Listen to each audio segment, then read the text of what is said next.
Batalnya Indonesia menjadi tuan rumah Piala Dunia U20 FIFA 2023, menimbulkan kerugian terhadap perekonomian nasional yang bermuara pada hilangnya potensi penerimaan pajak. Menteri hingga ekonom pun telah menghitung proyeksi kerugian tersebut. Pertama, Menteri Pariwisata dan Ekonomi Kreatif Sandiaga Uno menganalisis, kerugian ekonomi akibat batalnya penyelenggaraan Piala Dunia U20 FIFA 2023 di Indonesia adalah minimal sebesar 3,7 triliun rupiah. Angka tersebut berasal dari hilangnya potensi kunjungan wisatawan mancanegara (Wisman) khususnya pada sektor perhotelan, restoran, dan ekosistem pariwisata lainnya.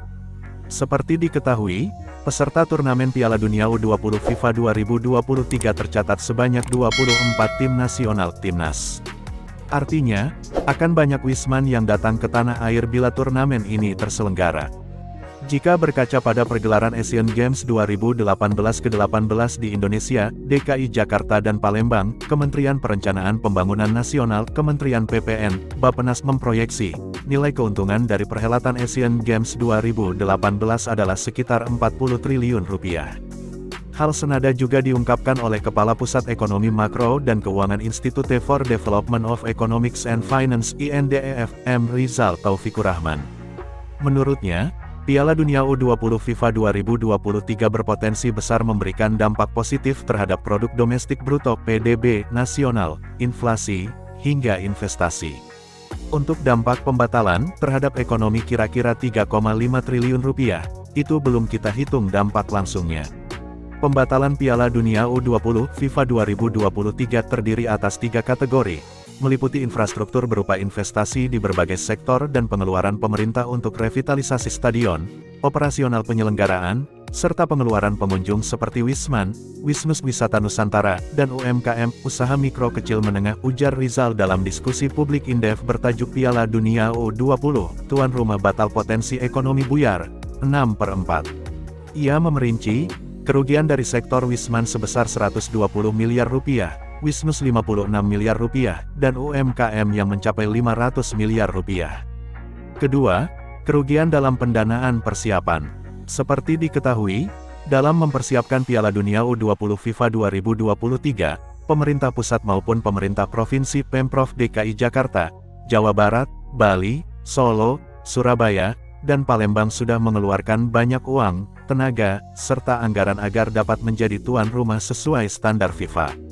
Misalnya, pada Juli tahun 2020 lalu, pemerintah daerah menggelontorkan dana 400 miliar rupiah untuk persiapan Piala Dunia U20 FIFA 2023. Sementara itu, Kementerian Pekerjaan Umum dan Perumahan Rakyat Kemenpop, yang ditugaskan merenovasi 2 stadion utama dan 15 lapangan latihan juga mengeluarkan anggaran sebesar 314,82 miliar rupiah.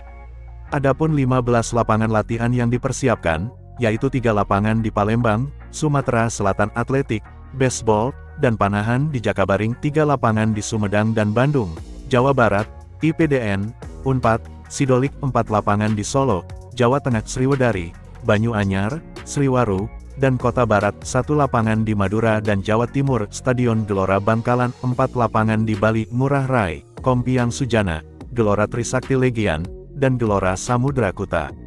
Lalu, Kementerian Pemuda dan Olahraga Kemenpora juga mengalokasikan dana sebesar 500 miliar rupiah untuk persiapan Piala Dunia U20 FIFA 2023. Dengan demikian, total kerugian dari gagalnya pelaksanaan Piala Dunia U20 FIFA 2023 dari sisi perencanaan dapat mencapai sekitar 1,4 triliun rupiah. Ketiga, hilangnya potensi pajak. Berkaca dari pengalaman ASEAN Games 2018, potensi penerimaan pajak berasal dari pajak penghasilan (PPH) maupun pajak pertambahan nilai (PPN). Untuk mengerjakan proyek Asian Games banyak pembangunan yang dilakukan, termasuk pembangunan stadion, ada karyawan yang dipekerjakan. Artinya, ada tambahan PPH pasal 21.